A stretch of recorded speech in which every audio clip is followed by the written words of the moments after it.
Hello दोस्तों, नमस्कार। SMKC channel में मैं आप सब लोगों का दिल से बहुत बहुत स्वागत करता हूं। अगर आपने पहली बार विजिट किया जरूर चैनल को सब्सक्राइब कर लेना, साथ में बेल आइकन को हिट करके ऑल जरूर सेलेक्ट कर लेना। उसी के साथ साथ फ्री स्टॉक मार्केट क्लासेस इस चैनल को भी चाहो तो फॉलो कर सकते हो, सब्सक्राइब कर सकते हो। यहाँ पर भी बेल आइकन को हिट करके ऑल जरूर सेलेक्ट करके रख लेना। इस चैनल का लिंक आपको ऊपर आई बटन पे या फिर नीचे डिस्क्रिप्शन बॉक्स में मिल जाएगा। उसी के साथ साथ आज के दिन भी दो इंपॉर्टेंट वीडियोस आप लोगों को देखने को मिल जाएंगे, लिंक नीचे डिस्क्रिप्शन में है। उसमें से पहला वाला वीडियो तो बहुत ही इंपॉर्टेंट है, खास करके बोनस स्प्लिट की एक और खबर हम लोग को देखने को मिल रही है, तो ये वाला वीडियो जरूर देख लेना। तो चले दोस्तों, फिलहाल इस वीडियो को स्टार्ट कर लेते हैं।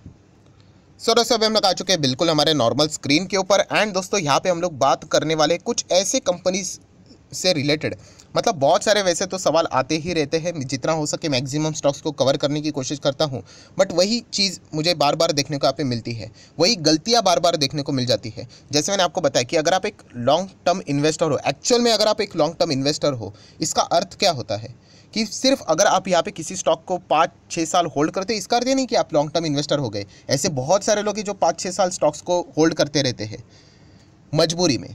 तो दोस्तों, वो मजबूरी में होल्ड करने वाले को कभी लॉन्ग टर्म इन्वेस्टर नहीं बोलते। आपको कोई भी स्टॉक अगर वो ऊपर से नीचे आता है 20-30-40%, तो अगर आप बिना डरे यहाँ पे उसमें कंटिन्यू रहने के लिए तैयार होते हो, तो उसको हम लोग एक्चुअल में लॉन्ग टर्म इन्वेस्टमेंट बोलते हैं। क्योंकि आपको पता है कि कंपनी का बिजनेस आने वाले समय बहुत बड़ा ग्रो होने वाला है, एंड ये प्लस माइनस का खेल तो बाजार में हमेशा चलता है। आप मुझे कोई भी स्टॉक लेकर आओ, जब मतलब जिसने कंपनी ने बहुत अच्छे अच्छे परफॉर्मेंस दिए, रिटर्न्स दिए हैं, एक भी ऐसा मुझे स्टॉक बताओ जो ऊपर से अच्छा खासा 20-30% नहीं गिरा है। कभी ना कभी ये फेज़ आता ही है। मैंने इससे रिलेटेड एक डिटेल 15 मिनट का वीडियो भी बनाया था कि आपका साइकोलॉजी कैसा होना चाहिए लॉन्ग टर्म इन्वेस्टमेंट से रिलेटेड। अगर आपको लगता है कि सिर्फ और सिर्फ स्टॉक ऊपर ही भागता रहेगा, बिल्कुल भी नहीं। ऐसा एक टाइम आता ही है कि स्टॉक को कहीं तो जाके रुकना पड़ता है, और फिर एक कोई ना कोई एक्सक्यूज़ मिल जाता है। यहाँ पे नहीं मिला वो एक्सक्यूज़, तो यहाँ पे मिल गया, तो इसके चलते वो स्टॉक 20-30-40% गिर जाता है। बट आपका ओवरऑल एग्रीगेट रिटर्न देख सकते हो, यहाँ से यहाँ वो अभी भी अच्छा रहता है। तो उसको हम लोग कहते हैं दोस्तों एक्चुअल में लॉन्ग टर्म इन्वेस्टमेंट का फ़ायदा। सो प्रॉब्लम क्या हो जाता है कि हम लोग यहाँ पे देखते हैं कि कोई स्टॉक अच्छा कर रहा है, अच्छा कर रहा है, अच्छा कर रहा है, और हम लोग खरीद लेते हैं। फिर वो खरीदने के बाद सडनली ऐसा नीचे आता है, हमें वो फिर नीचे आने वाली गिरावट के बाद ऐसा लगता है कि यहाँ पे नीचे गया, अभी ये स्टॉक खराब हो गया। तो दोस्तों, ऐसी बात नहीं है। अनटिल एंड अनलेस वो बिजनेस खराब नहीं होता है, आपने उस स्टॉक में कंटिन्यू रहने का होता है। सो ये लॉजिक, ये कुछ इंपॉर्टेंट चीज़ें हैं जो बहुत सारे रिटेल इन्वेस्टर स्किप कर देते हैं। तो ऐसा नहीं करना है दोस्तों, क्योंकि इसकी ज़रूरत हमेशा स्टॉक मार्केट में अगर आप जब तक रहने वाले हो तब तक इसकी ज़रूरत आपको पड़ेगी ही पड़ेगी। और ऐसे बहुत सारे पैरामीटर्स अब मैंने आपको बताया कि कोई भी स्टॉक में इन्वेस्ट करने से पहले रिसर्च करना होता है। इन्वेस्ट करने के बाद नहीं, सर मैंने XYZ स्टॉक में इन्वेस्ट किया, क्या मैंने सही किया कि नहीं, ऐसा नहीं होता है। पहले रिसर्च करो, उसके बाद ये सारी चीज़ें देखनी होती है। तो चलिए अभी एक एक स्टॉक को देख लेते हैं, कौन कौन से स्टॉक है जिसके चलते कुछ रिटेल इन्वेस्टर परेशान होते हुए देखने को मिल रहे हैं। तो उसमें से एक स्टॉक है इन्फो एज। अभी इन्फो एज कितनी कमाल की कंपनी है, बट प्रॉब्लम वही, अगर आप एक साल का डेटा ओपन करके देखोगे, सर ये अच्छी कंपनी कहाँ से हुई जब ये ऊपर से 40% गिरा।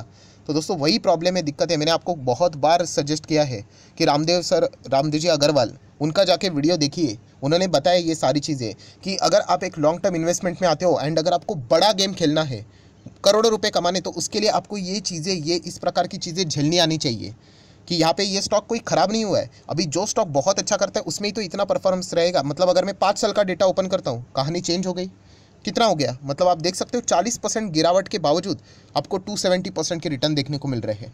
तो यही दिक्कत है कि हर किसी को सिर्फ और सिर्फ यही चीज़ देखने को मिल जाती है। मतलब रिटर्न्स देखेंगे 300, 400, 500, साइड में कुछ लिखा हुआ है 5 साल।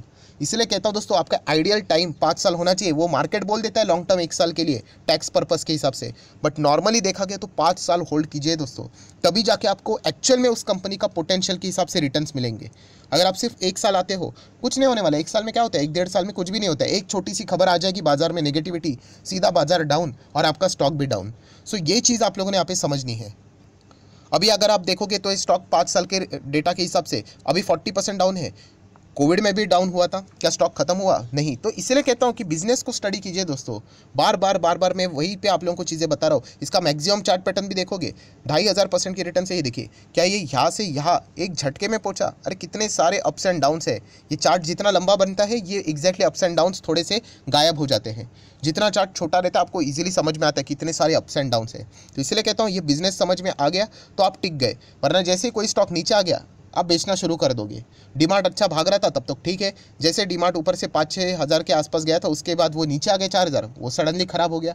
तो ऐसी बात नहीं, वो वापस 10 हज़ार जाएगा, लोग 10 हज़ार पे खरीद लेंगे, फिर वो 10 हज़ार से वापस 6-7 हज़ार आएगा, फिर वापस बेच देंगे, फिर वो वापस 11-15 हज़ार का हो जाएगा। तो ऐसा नहीं करना है, बिजनेस देखकर समझना है दोस्तों। ये प्राइसिंग बीजिंग देखना नहीं होता है, इसलिए ये सबसे बड़ी दिक्कत है। बहुत सारे लोग पोर्टफोलियो देखते हैं, प्राइस देखते रहते हैं, परसेंटेज देखते हैं एंड बाद में इमोशंस को कंट्रोल करना मुश्किल हो जाता है। सो इन्फो एज बहुत बढ़िया कंपनी है, बिजनेस के हिसाब से आप जरूर कंटिन्यू कर सकते हो।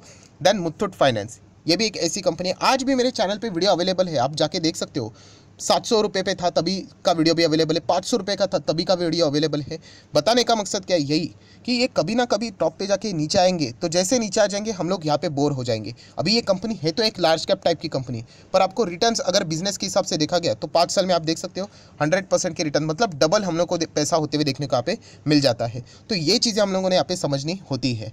सो प्रॉब्लम यही होता है दोस्तों कि हम लोग स्टॉक के नेचर को एग्जैक्टली देखते नहीं और बिना सोचे समझे यहाँ पे इंटर कर लेते हैं। सो अगर आपके पास मुथूट फाइनेंस से आपने कोई खराब स्टॉक नहीं पिक किया, ये देखिए यहाँ पे भी फ्लैट था, फिर तेज़ी आई, फिर फ्लैट रहेगा, फिर तेज़ी आएगी। ऐसा नहीं होता है कि रोज़ तेज़ी तेज़ी तेज़ी तेज़ी तेज़ी। जैसे मैंने आपको एक बात यहाँ पे बताई थी, नोट करके रख लेना, कोई भी स्टॉक ऐसे धीमे धीमे करके ऊपर जाता है ना, वो बहुत अच्छा स्टॉक होता है। पर अगर कोई स्टॉक ऐसे रॉकेट की तरह ऊपर जाएगा ना, वो बहुत डेंजरस रहता है, क्योंकि वो आएगा भी नीचे रॉकेट की तरह ऐसे ही। अभी ये स्टॉक देख रहे हो, ये रॉकेट की तरह नीचे नहीं है, ये थोड़ा सा ही आया। ये फ़र्क होता है दोस्तों। आप जाओ, कितने सारे पेनी स्टॉक है, उनका चार्ट पैटर्न देखो, बिल्कुल ऐसा रहता है, रॉकेट की तरह भागते हैं, फिर सर्किट सर्किट सर्किट सर्किट, कहानी खत्म। तो ये चीज़ आप लोगों ने यहाँ पे समझनी यहाँ पे होती है। सो मुथूट फाइनेंस भी अच्छी कंपनी है। देन अगर हम लोग यहाँ पे बात करें IOL केमिकल एंड फार्मा, मतलब IOLCP, सो ये भी कंपनी कोई ख़राब नहीं है, बट जैसे मैंने आपको बताया ये कंपनी है क्या, इसका टाइप देखा आप लोगों ने, ये एक माइक्रो कैप टाइप की कंपनी है, बहुत छोटी है, 2000 करोड़ का मार्केट कैप है। तो ऐसी कंपनी में एंट्री तो हर कोई करना चाहेगा जब इसमें तेज़ी आएगी। मतलब अगर आप 5 साल का डेटा देखोगे तो कितने रिटर्न्स है, 656% के रिटर्न्स। बट यहाँ पे ये एग्जैक्टली 5 साल के नहीं होते, ये कुछ ही टाइम के, ये 5 महीने के रिटर्न्स है एग्जैक्टली देखा गया तो। बट जैसे मैंने आपको बताया ना, ये ओरिजिनल रिटर्न अगर आप देखोगे टॉप लेवल तक, तो ये रिटर्न्स कितने देखिए, लगभग 1400% के रिटर्न्स है। बट ओवरऑल एग्रीगेट रिटर्न कितने देखने को मिल रहे हैं, 656% के रिटर्न। तो ऐसा ही होता है दोस्तों, ये देखिए यहाँ से लेके यहाँ तक काउंटिंग होती है, फिर भी 650% के रिटर्न्स। बट यहाँ पे हम लोग क्या करते हैं, हम एग्जैक्ट टॉप पे पकड़ना चाहते हैं या फिर एग्जैक्ट बॉटम पकड़ना चाहते हैं, जो कि बिल्कुल भी बाजार में पॉसिबल नहीं है। अगर ऐसा होता तो हर कोई करोड़पति बन जाता, मैं भी यही कर लेता। तो ये चीज़ हम लोगों ने यहाँ पे समझनी है। तो बिजनेस तो फैंटास्टिक है जैसे मैंने बताया, बट है company micro cap small cap, इसलिए दोस्तों आप देख सकते हैं, देखिए टॉप लेवल से कैसे ये स्टॉक नीचे आया है। एक साल का अगर मैं डेटा आपके सामने रख दूँ तो आप देख सकते हैं 30-40% हम लोग को गिरावट देखने को मिल रही है इतने शॉर्ट पीरियड में। तो ये आप लोगों को बताता है कि ये जो माइक्रो कैप स्मॉल कैप ये टाइप जो आपको मैंने बताया है वो ऐसे ही नहीं है, उसको आप वही समझो कि कभी भी ऐसे नीचे गिर सकते हैं। इसके पहले का भी वीडियो आप लोगों ने देखा होगा, वो भी कौन सी कंपनी थी, एक small cap micro cap type की कंपनी है। तो कभी भी उसके साथ भी ऐसी गिरावट हो सकती है, इसका अर्थ ये नहीं कि वो खराब है करके। इन्फोसिस भी शुरुआत में छोटी कंपनी थी, 60% गिरा था इन्फोसिस, उसका तो IPO भी पूरे तरह से ढंग से भरा नहीं था। आज इन्फोसिस कहाँ पे है, आप समझ रहे हो ना। तो ये चीज़ यहाँ पे होती है दोस्तों। तो IOLCP भी कोई ख़राब कंपनी नहीं, बट इसका नेचर ही वैसा है, रिस्की टाइप का। एक और कंपनी वैसी है वैभव ग्लोबल, ये भी कंपनी अगर आप देखोगे यहाँ पे भी बोनस स्प्लिट हम लोग को मिलते हुए देखने को मिला है। 5 साल का डेटा देखोगे 233% के रिटर्न्स एग्रीगेट देखने को मिल रहे हैं। बट यहाँ पे अगर आप काउंट करोगे तो 1000% के रिटर्न्स थे। तो ये चीज़ें समझनी है दोस्तों, जो इस प्रकार से ऊपर जाते हैं वो नीचे भी ऐसे ही आएगा, इसका अर्थ नहीं वो खराब है करके, वो उसी टाइप का रिस्की स्टॉक है। तो रिस्की स्टॉक में क्या हो जाता है, हमें एक ही कॉइन की एक ही साइड पसंद होती है, रिटर्न्स, ये वाली रिटर्न्स वाली, ये रिस्क की साइड भी होती है जो आप लोगों ने देखनी होती है दोस्तों। ये आप लोगों ने समझना है। एंड आज आप देख सकते हैं कंपनी बहुत छोटी है, 6-6 हज़ार करोड़ का मार्केट कैप है। तो जैसे ये कंपनियां ऊपर जाती है, जैसे नीचे आती है, वैसे वापस ऊपर जाएगी, और इसके लिए कोई रॉकेट साइंस की जरूरत नहीं है। आप इसका मैक्सिमम चार्ट पैटर्न देख लेना, ये इस प्रकार का, ये जो जलवा है इसने पहले बहुत बार दिखा है, 90% ये कंपनी नीचे आती है, इतना डेंजरस है। तो ये चीज़ आप लोगों ने यहाँ पे समझनी होती है, ये चीज़ें आप लोगों ने यहाँ पे स्टडी करनी होती है, जिसके ऊपर मैंने एक डिटेल में वीडियो भी बनाया था। ये देखिए आप यहाँ पे देख सकते हैं, लगभग 8 महीने पहले का वीडियो है क्या, कि कोई भी शेयर खरीदने से पहले एटलीस्ट ये एक चीज़ तो इंपॉर्टेंट चेक कर लेना, वरना बाद में लोग पछताना शुरू कर देते हैं। अगर आपको ये वीडियो देखना है, मैं चलो ऊपर आई बटन पे लिंक देता हूँ, लगभग 1 लाख के करीब लोगों ने इस वीडियो को देखा था। इसमें यही बताया था कि थोड़ा उसका नेचर देखो, वो कंपनी का। आप जाके खरीदते हो 10 लाख की गाड़ी और एक्सपेक्टेशन करते कि वो 10 करोड़ जैसा फीचर दे दे, नहीं होने वाला है। सो ये रिस्क रिवॉर्ड आपको समझ में आना चाहिए। यहाँ पे 200 की स्पीड पे बाइक चलाओगे तो क्या आपके साथ हो सकता है रिस्क, ये आपको एक उसका अंदाज़ा यहाँ पे होना चाहिए। वैसे इन स्टॉक्स का भी रिस्क टाइप यहाँ पे लिखा हुआ रहता है मार्केट कैप के हिसाब से। तो इसीलिए ये कंपनियां बहुत ज़्यादा रिस्की कैटेगरीज में यहाँ पे आती है, राइट। ये कंपनियां खराब नहीं है, उनका टाइप ही वैसा है, रिस्की टाइप ही है। सो यहाँ पे अगेन कहना चाहूँगा, अगर है आपके पास ये कंपनी तो सिर्फ नीचे आ रहे, इसलिए अगर आप एग्जिट करोगे तो ये टिक नहीं पाओगे। आपको ये बिजनेस इनका यहाँ पे समझ में यहाँ पे आना चाहिए। देन बात करेंगे गोदरेज प्रॉपर्टीज। गोदरेज प्रॉपर्टी वैसे तो कोई खराब कंपनी नहीं है, एंड जैसे रियल एस्टेट वाली है इतनी कोई ग्रेड भी नहीं, बट बीच में एक उन्होंने गलती की थी जिसके चलते स्टॉक जबरदस्त ऊपर से यहाँ पे गिरा था। बट फिर भी अगर आप चाहो तो यहाँ पे गोदरेज को कंटिन्यू कर सकते हो, अच्छे ग्रुप से बिलोंग यहाँ पे करती है। नेक्स्ट बात करेंगे डिवीज लैब। सेम कहानी, 1 साल का रिटर्न देखोगे यहाँ पे, जो गाइडलाइंस नहीं दे जिसके चलते 30% नीचे आया। मैनेजमेंट ट्रांसपेरेंट रहा, इसके चलते गिरावट यहाँ पे हुई। 5 साल का डेटा देखोगे, कहानी चेंज हो जाएगी। 300 300 400 400% के रिटर्न्स रहते हैं। सो कहानी घूम फिर के इतना ही आता है दोस्तों। सिर्फ अच्छे स्टॉक खरीद कर उसमें पैसा लगाकर काम चलने वाला नहीं है, आपको एटलीस्ट 5 साल देना पड़ेगा, तब जाके आइडियल रिटर्न्स आप लोगों को देखने को मिलेंगे। अभी जो 5 साल वाले यहाँ पे होल्ड करके बैठे हैं वो तो बिल्कुल नहीं, वो तो टेंशन फ्री है कि चलो ये कल स्टॉक और भी अगर गिर जाते हैं, उनके पास चॉइस है कि यहाँ पे वो निकल सकते हैं। आपने अभी अभी एंट्री की है, उन्होंने भी तभी एंट्री की थी, उनको भी ये टॉर्चर झेलना पड़ा था। तो वो जो ग्लोरी अगर आपको चाहिए 400-500% की रिटर्न्स, तो उसके लिए तो लंबी पारी खेलनी पड़ेगी।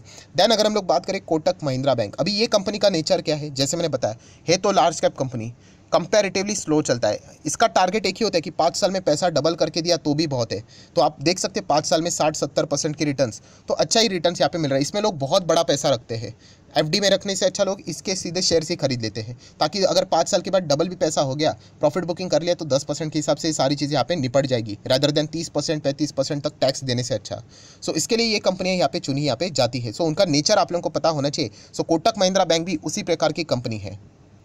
सो दोस्तों, इन कंपनीज को कोई लॉस में बेचने की जरूरत नहीं है। ये कंपनियां अच्छी कंपनी है, सिर्फ आपको एक्स्ट्रा स्टडी करनी पड़ेगी इनके बिजनेस के हिसाब से, तब जाके आप इन सारी चीज़ों को अच्छी तरीके से समझ पाओगे। सो वीडियो अच्छा लगे तो लाइक एंड शेयर कर देना। डीमैट अकाउंट अभी तक ओपन नहीं किया है तो लिंक नीचे डिस्क्रिप्शन बॉक्स में 25 वीडियो की लिस्ट आपको बिल्कुल फ्री ऑफ कॉस्ट मिल जाएगी। आपका नाम, कौन सा अकाउंट अपने लिंक के थ्रू ओपन किया, जरूर कमेंट सेक्शन में बता देना। तो हफ्ते भर के अंदर सारे लेक्चर्स आप लोगों को फ्री ऑफ कॉस्ट प्रोवाइड कर दिए जाएंगे। So that's it, thank you very much दोस्तों, we will be meeting our next video. तब तक के लिए बाय बाय।